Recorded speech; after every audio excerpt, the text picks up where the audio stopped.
Assalamualaikum warahmatullahi wabarakatuh. Berjumpa lagi dengan saya, dan kali ini kita masih dalam acara menyongsong 100 hari kerja Gubernur dan Wakil Gubernur Lampung, pasangan Rahmat Mirzani Jausal dan Jihan Nurlela.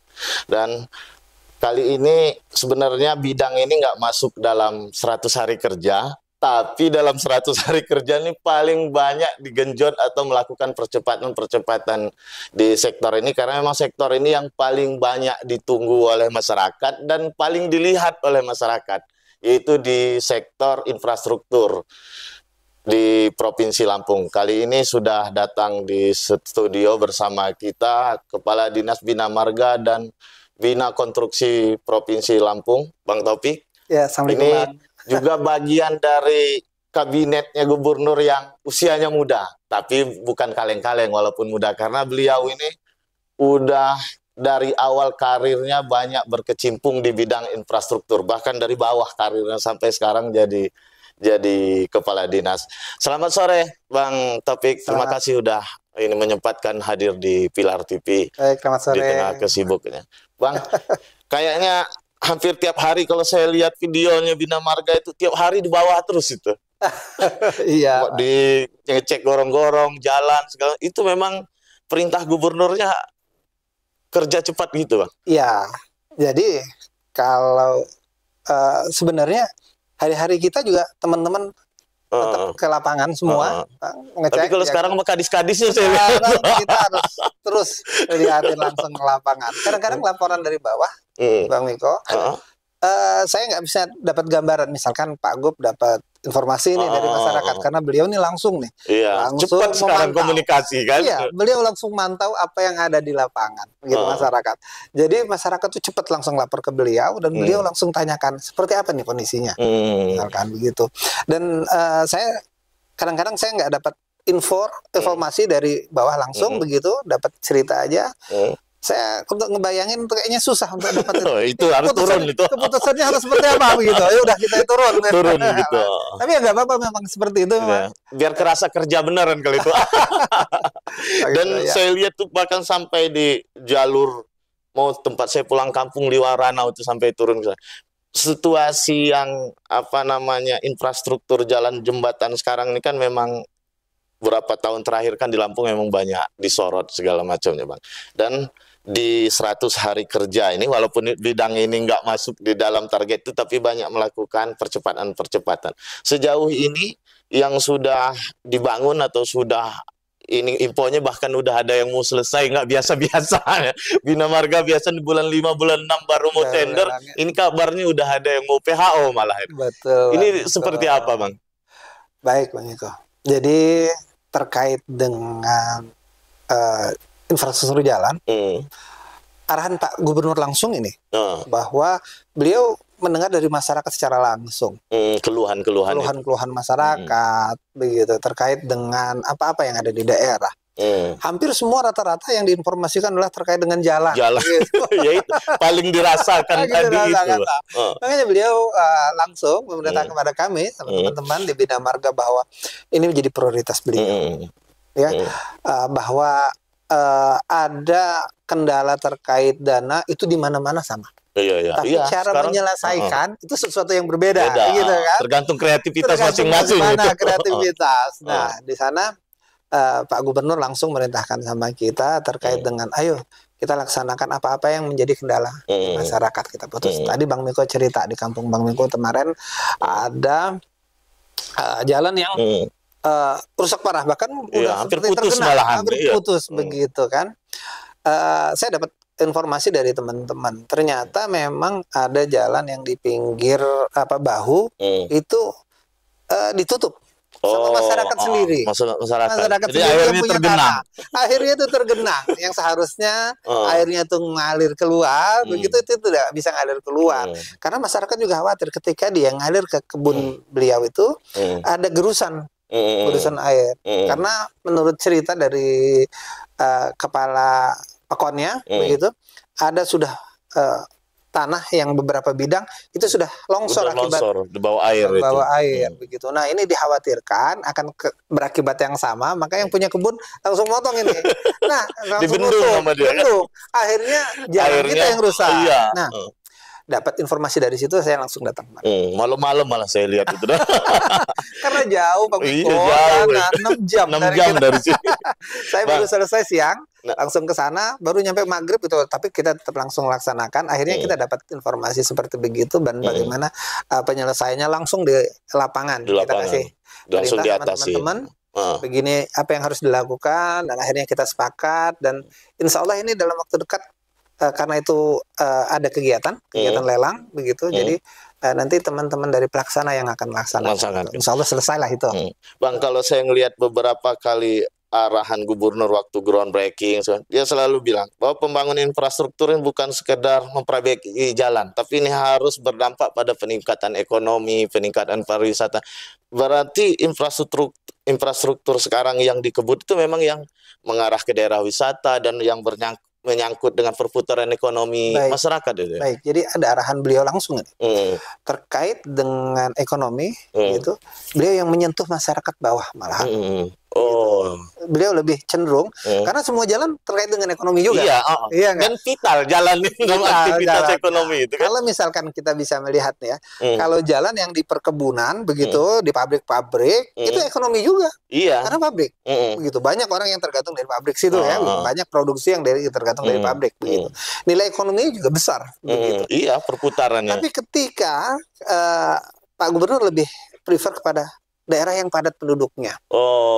Ya, dengan begitu masyarakat yang di bawah, begitu yang ekonominya kebanyakan kan yang daerah-daerah padat penduduk, ekonominya lemah, di sana dia bisa meningkatkan UMKM-nya. Iya, betul. Aktivitas ininya bisa meningkat. Aktivitas ekonominya di masyarakat itu bisa ini kadang-kadang jalannya lebih bagus. Jadi beliau lebih prefer pada yang pertama adalah jalan penduduk. Bukan berarti yang tadi itu nggak dijalan, tapi ini lebih fokus. Prioritas. Gitu. Ya. Terus yang kedua, daerah-daerah yang pariwisata, ya daerah pariwisata kita ini masih bertumbuh pada pariwisata bahari di situ, ya kan? Pantai-pantai kita cukup indah, gitu, sehingga aksesnya itu membutuhkan jalan. Semenjak tol jadi alhamdulillah ini berdampak baik untuk kita. Peningkatannya dari saudara-saudara kita yang ada di Palembang itu datang ke sini, berkunjung ke sini 2 hari 3 hari. Kalau sudah bulan libur udah agak panjang, Bandar Lampung penuh ini biasanya dengan plat BG. BG semua kebanyakan. Nah, itu ruasnya itu Lempasing Padang Cermin. Di sana banyak wilayah begitu. Dengan yang kondisi sekarang lokasinya sempit ini.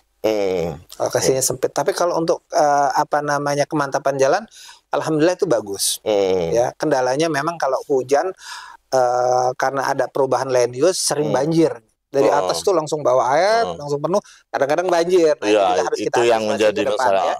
Kalau arahan beliau terhadap ruas-ruas yang dipakai untuk pariwisata, menunjang pariwisata yang kecil, beliau bilang, ini kita harus lebarkan. Ya, berarti peningkatan kiri kapasitas. Kanan itu peningkatan kapasitas. Begitu. Sehingga kita bisa nanti kalau truk bus-bus yang besar bisa masuk gitu kan. Wilayah Lempasing itu kalau udah bus udah susah itu. Padahal sekarang titik wisata bagusnya udah mulai tambah itu, Bang. Pantai yang Beach Club sekarang udah ada Marriott kan. Ada Marriott, ada Kyoko gitu, yang lagi hit sekarang kan. Belum lagi kalau Bang Miko jalan ke Kalianda Kunyur Gayam. Kalian kunjungi sepanjang Gunung Raja Basa itu, pesisir Raja Basa itu banyak pantai-pantai yang bagus juga. Bagus juga dan itu juga bus-bus juga. Nah, kemarin tantangan kita di situ ada gorong-gorong yang pecah. Saya lihat itu Bang pas puasa tuh ya. Saya langsung turun. Jangan sampai misalnya ini dipakai nanti lebaran, libur lebaran wisata kan meningkat pesat gitu, Bang. Akhirnya saya turun, saya perintahkan sama teman-teman UPTD, nggak boleh jalan, nggak boleh putus. Laksanakan sesuai dengan apa yang kita bisa laksanakan begitu. Dan sekarang sudah selesai itu. Udah selesai, alhamdulillah. Nah, terus gini, Bang, kalau infrastruktur ini kan sebenarnya nggak melulu di pemerintah daerah, di provinsi, tapi harus juga ada tanggung jawab dari pusat kan sebenarnya, ruas jalan yang rusak ataupun nanti kalau dulu tuh ada impres untuk itu kita ada peluang nggak untuk itu, Bang, biar mempercepat pembangunan infrastruktur kita itu untuk biar pemerintah pusat ini? Oh iya dong, ada. Dari tahun ke tahun biasanya seperti gitu. Ada ya, kita Bang? ada dana alokasi khusus gitu bidang jalan. Ada juga yang kemarin pas zamannya Pak Jokowi ada impres jalan daerah. Ya. Nah, itu kan luar biasa itu, Pak. Iya, kita sudah dibantu itu kemarin. Iya. Banyak kan dibantu kita. Nah, tahun ini baik DAK maupun impres jalan daerah itu dia tiadakan karena pusat sendiri juga efisiensi tadi. Itu sebenarnya saya banyak sering mikir. Ini Bina Marga ini di tengah efisiensi, di tengah defisit tapi bisa lari cepat, ini gimana dia kalah? Nah itu tadi.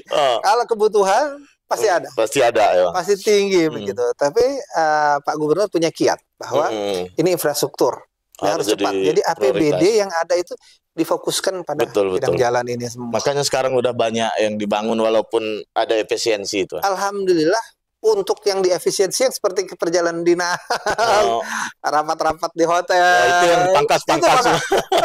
Itu pangkas. Beliau kalau untuk infrastruktur jalan nggak boleh hadir. Nggak boleh disentuh itu, nggak boleh di ini. Tetap karena itu penting untuk masyarakat dan langsung dirasakan oleh masyarakat seperti begitu, Bang. Nah, infrastruktur yang ruas punya provinsi ini, Bang. Sekarang yang udah banyak dibangun atau bahkan ada yang udah di PHO itu udah di daerah mana aja itu, Bang? Jadi tahun ini? Tahun ini. Kita mulai dulu dari cerita sebelumnya. Bahwa di tahun 2024 akhir teman-teman Bina Marga survei itu keliling. Memetakan ininya. Memetakan. Berapa sih yang tingkat kerusakan? Karena setiap tahun kita harus begitu. Ada awal, ada akhir. Kita sedang ngerjakan apa? Kan begitu kan? Nah, kita pada posisi baseline kita di 78%. Kondisi mantap. Kondisi mantap. Iya, memang turun sedikit tapi nggak begitu signifikan lah. Begitu. Kenapa? Walaupun kita membiayai pada saat 2024 kita biayai, tapi ada degradasi, ada penurunan kondisi. Kita dipakai. Udah itu cuaca juga kan. Cuaca, begitu. Itu juga mempengaruhi terhadap degradasi. Itu. Akhirnya, walaupun kita kerja juga dengan pembiayaan kita, begitu, degradasi juga turun 4%, Bang. 4% itu nilainya. Kalau 4% dari 1.700 itu seperti 56 kilo. 4% itu. 56 gitu. Kan? Itu yang pasti terjadi tiap tahun kan rata-ratanya. Iya, trennya seperti begitu. Kalau kita ngelihat data statistik yang sudah berbagai faktor penyebab kan. Data statistik yang sudah sekitar 4%. Begitu. Pernah kita turun di bawah 4%, sekitar 3,5 atau 3,2 kalau nggak salah saya waktu itu. Itu pada saat COVID. Karena aktivitasnya aktivitasnya jadi berkurang. Sebenarnya degradasi itu, Bang Miko, itu juga menandakan bahwa ekonomi kita berputar. Berjalan. Benar. Berarti kalau malah infrastruktur itu berfungsi dia kan. Berfungsi gitu, karena ada ini. Jadi itu bagian daripada itu juga tadi. Di samping memang tingkat kerusakannya akibat cuaca juga. Nah, itu yang 56 kilometer. Kalau dikalikan rata-rata sekitar kalau 10 M aja 560 harus kita biayai itu. Iya, benahinya lagi kan. Benahin itu. Untuk yang rusak itu. Jadi kalau kita tetap mau imbang di angka 7 karena harus kita dibiayai dengan 560. Minimal itu. Kalau mau meningkatkan berarti harus nambah lagi itu anggarannya. Harus nambah lagi. Seperti begitu. Deh itu. Tantangannya seperti begitu. Nah, Bang Miko tadi bilang, bagaimana terhadap pengguna jalan gitu. Ya kita harus sama-sama. Ya, jadi memelihara ini bukan tugasnya pemerintah aja. Pemerintah saja. Betul. Ya, pada saat kita menggunakan layanan, teman-teman pengguna layanan, terutama yang truk-truk besar. Nah, itu batu bara segala macam itu cepat bener itu ngerusak jalan. 16 kali lipat, Bang Miko. Betul.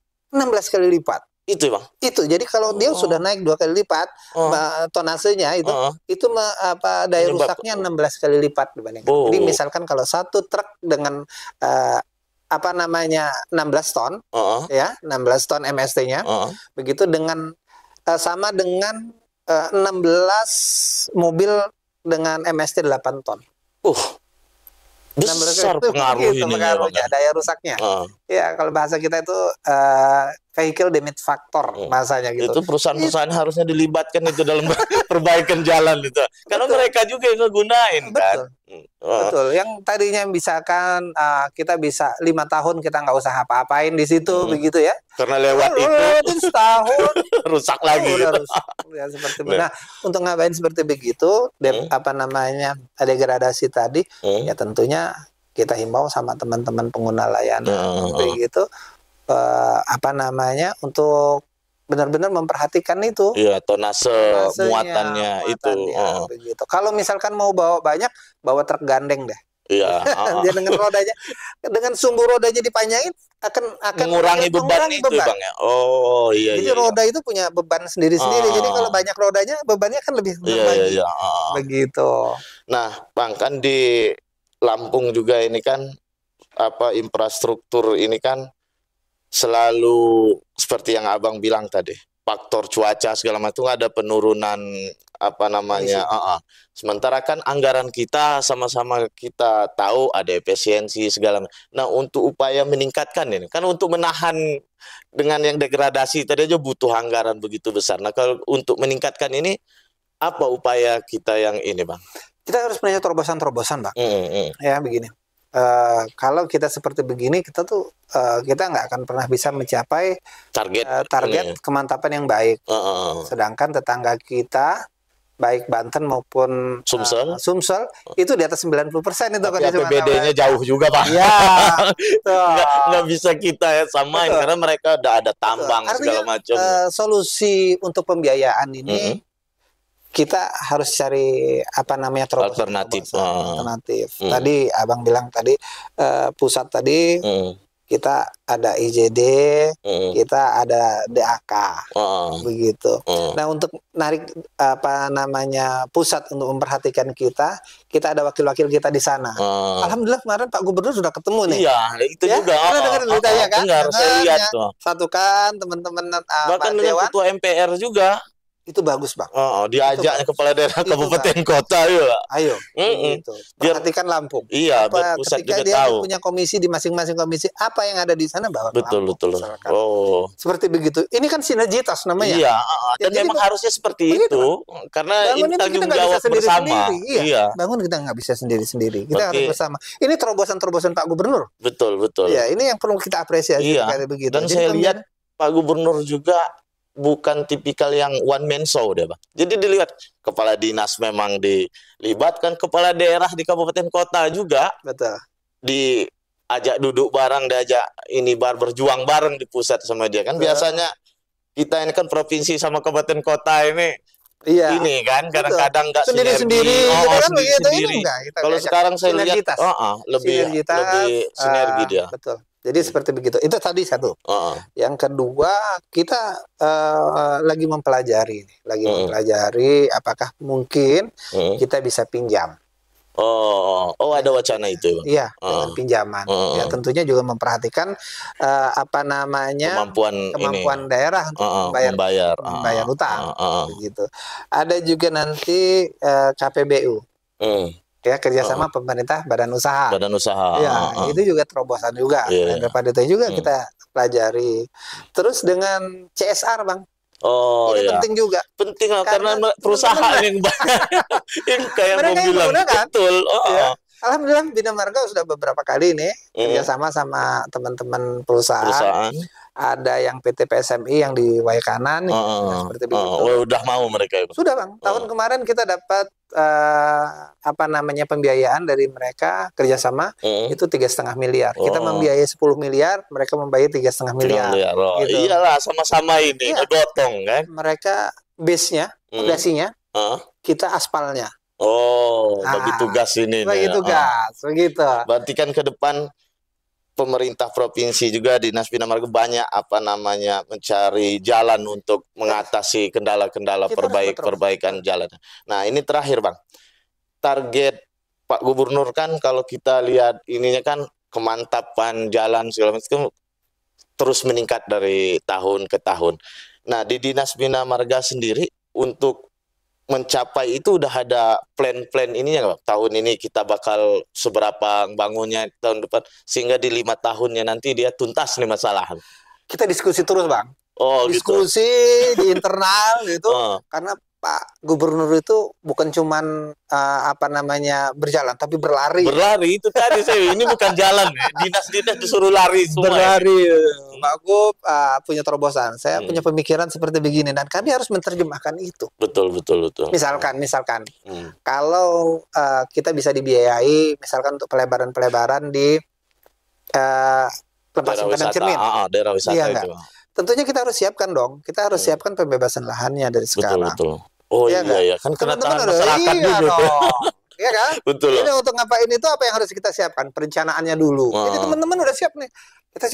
Kita buat planning. Kita harus merencanakan di bulan sekian. Terus kita ada pendekatan sama masyarakat kira-kira sehingga nanti ketika memang kalau misalkan duit ada, kita sudah siap. Eksekusi. Kita nggak pernah pusing lagi. Betul. Jadi persiapan-persiapan seperti begitu. Terus terus dilakukan. Karena kami ini Bang Niko, langsung dipantau sama Pak Gub. Iya, Pak Gubernur itu punya grup WhatsApp sama untuk kadis-kadisnya. Iya. Dan beliau ini bukan cuma kadis, ini sama kepala UPTD nih. Oh gitu. Jajaran eselon 3. Dan tipikal dia itu, begitu ada masalah harus diselesaikan saat itu dia, nggak mau nunggu-nunggu ini dia. Betul. Saya lihat ininya. Betul. Jadi itu yang buat kalau Bang Niko ngeliatin, kok bisa gerak cepat. Kita dapat informasi Pak Gub langsung ngapain, kita langsung eksekusi. Kita langsung bagaimana ini. Luar biasa. Itu kelebihan punya pemimpin muda itu, Bang. Dan saya lihat kabinetnya juga sekarang muda-muda semua. Alhamdulillah. Dan mudah-mudahan ini menjadi 100 hari kerja dengan berbagai capaian ini, terutama di bidang infrastruktur ini menjadi harapan besar bagi masyarakat Lampung di bawah kepemimpinan Gubernur Wakil Gubernur sekarang. Terus beserta jajarannya di dinas ini untuk maju lebih cepat Lampung ini ke depannya. Ya, semoga seperti itu, Bang. Mungkin begitu pemirsa, tadi bincang singkat saya dengan Kepala Dinas BMBK Provinsi Lampung, Bang Taufik. Kita ini sebenarnya susah untuk nyari waktu beliau ada di Bandar Lampung karena sering keliling di kabupaten kota, tapi hari ini beliau sudah menyempatkan waktu untuk mampir di Harian Pilar. Mungkin itu yang bisa saya sampaikan. Saya akhiri. Assalamualaikum warahmatullahi wabarakatuh. Waalaikumsalam warahmatullahi wabarakatuh.